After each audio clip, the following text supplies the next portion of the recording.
be the next Vice President of the United States, Governor Mike Pence. Thank you. Thank you, everybody. Thank you.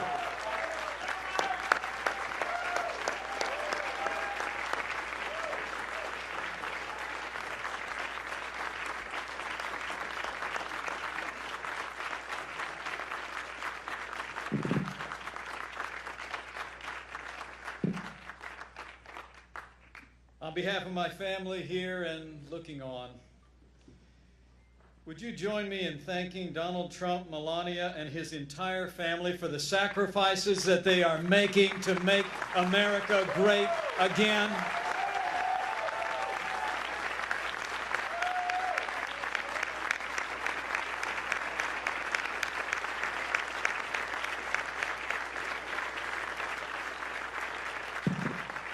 And I thank Donald Trump for the confidence you've placed in us.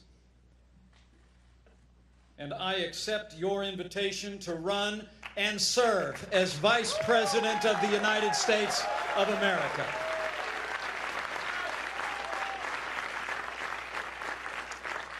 You know, I come to this moment deeply humbled, but with a grateful heart.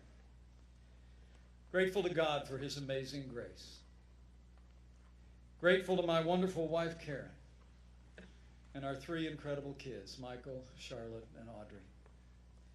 And grateful to this builder, this fighter, this patriotic American who has set aside a legendary career in business to build a stronger America, Donald J. Trump. And let me say, having had the privilege to spend time with this man and his family out of the limelight, I know what all of America will soon know even better. These are good people. Donald Trump is a good man, and he will make a great president of the United States of America.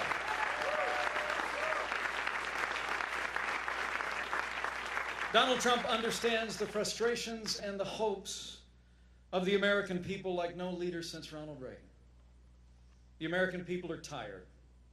We're tired of being told. We're tired of being told that this is as good as it gets. We're tired of having politicians in both parties in Washington, D.C.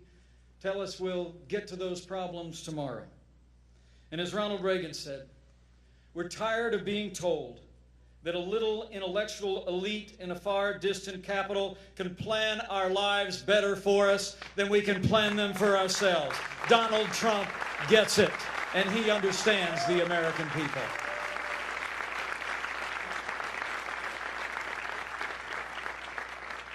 I truly am deeply humbled to be at his side today. And when I got this call last Wednesday, I could only think of that ancient question. Who am I, O Lord?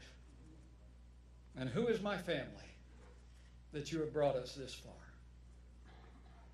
So let me try and answer that question for a few minutes. Now, people who know me well know I'm a pretty basic guy. I'm a Christian, a conservative, and a Republican, in that order.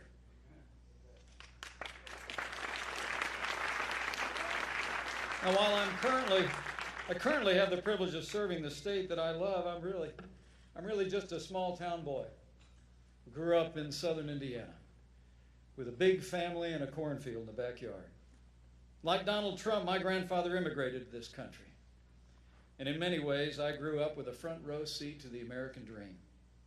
I watched my mom and dad build everything that matters: a family, a business, and a good name. The heroes of my youth were John F. Kennedy and the Reverend Dr. Martin Luther King, Jr. I actually started in politics in the other party. But when I came of age, I was inspired by the ideals and the eloquence of our 40th president, and I became a Republican. The most important thing in my life was that 31 years ago, I married the girl of my dreams, Karen Pence, who will make a great second lady of the United States of America.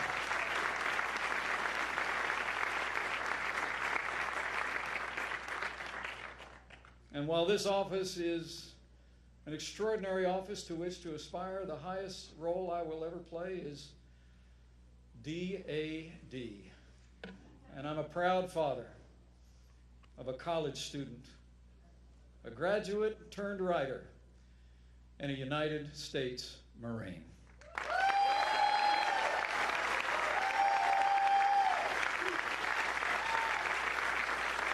You know, my career, I ran for Congress before the Republican Revolution, led by Newt Gingrich in 1994. I wasn't successful. By the time I got elected to Washington, D.C., sometimes I felt like I was elected after it was over. From almost my first day in Congress, I found myself battling the big spenders in both political parties. Whether opposing No Child Left Behind, the prescription entitlement, or the Wall Street bailout, I fought every single day for taxpayers and fiscal responsibility when I was a member of the Congress of the United States. And after the Republicans lost the Congress in 2006, I was actually unanimously elected to serve in leadership. And we fought back against the Nancy Pelosi Congress. We opposed Obamacare. We opposed their tax increases. We opposed their cap and trade. And I was part of the team that won the Congress back from Democrat control in 2010.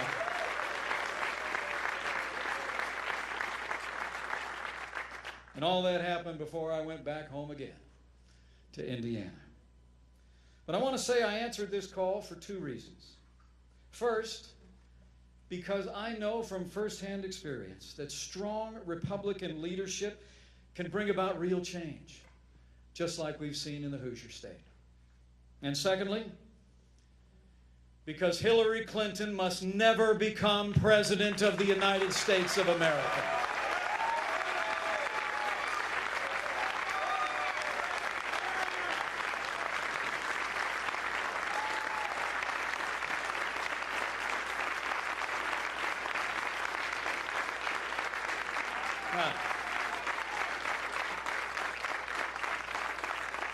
On the first point, I know what I'm talking about.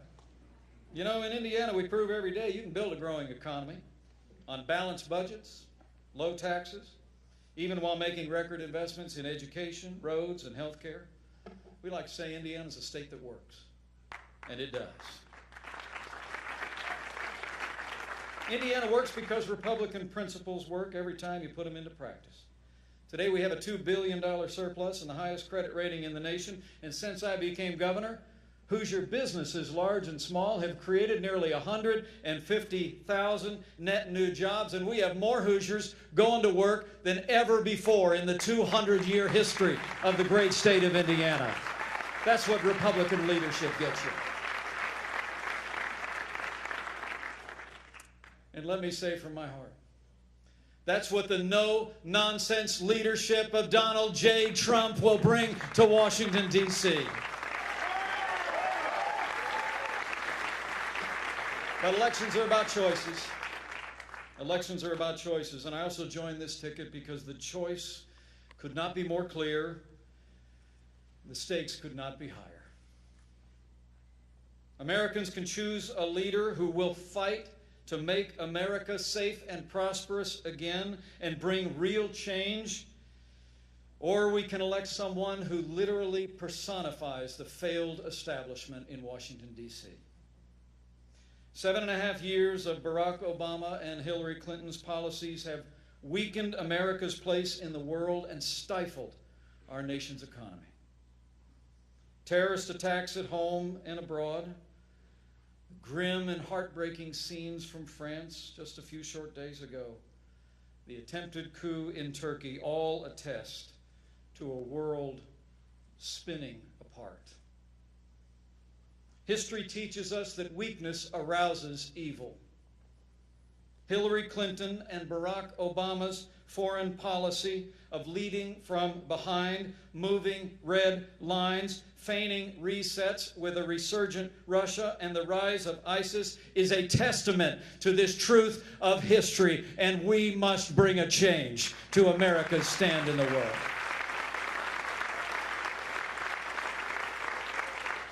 We cannot have 4 more years apologizing to our enemies and abandoning our friends. America needs to be strong for the world to be safe. On the world stage, Donald Trump will lead from strength He will rebuild the arsenal of democracy, stand with our allies, and hunt down and destroy the enemies of our freedom.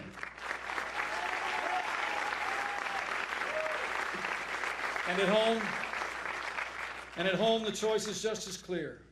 Where Donald Trump wants to cut taxes, Hillary Clinton plans to raise taxes on working families, small businesses, and family farms. Where Donald Trump is committed to repeal Obamacare, lock, stock, and barrel, Hillary Clinton looks at Obamacare as a good start and wants to take Bernie Sanders' path down to single-payer socialized medicine. Where Donald Trump supports an all-of-the-above strategy and will end the war on coal, Hillary Clinton actually promised an energy plan that would close American coal mines and put coal miners out of work. Where Donald Trump wants to build a wall and temporarily suspend immigration from countries compromised by terrorism, Hillary Clinton plans to ignore the Supreme Court, reimpose executive amnesty, and would increase our refugee program by more than 500%. And where Donald Trump will appoint justices like the late Antonin Scalia, who will uphold our Constitution, Hillary Clinton will appoint Supreme Court justices who will legislate from the bench, abandon the sanctity of life, and rewrite our Second Amendment. To every American who shares our convictions, I say to you, join us. For the sake of our security, for the sake of our prosperity, for the sake of a Supreme Court that will never turn its back on our God-given liberties, let's come together as a party and a people and a movement to make America great again. And that day begins when Donald Trump becomes the 45th President of the United States of America. Thank you for the honor. Thank you for your support. And God bless the United States of America.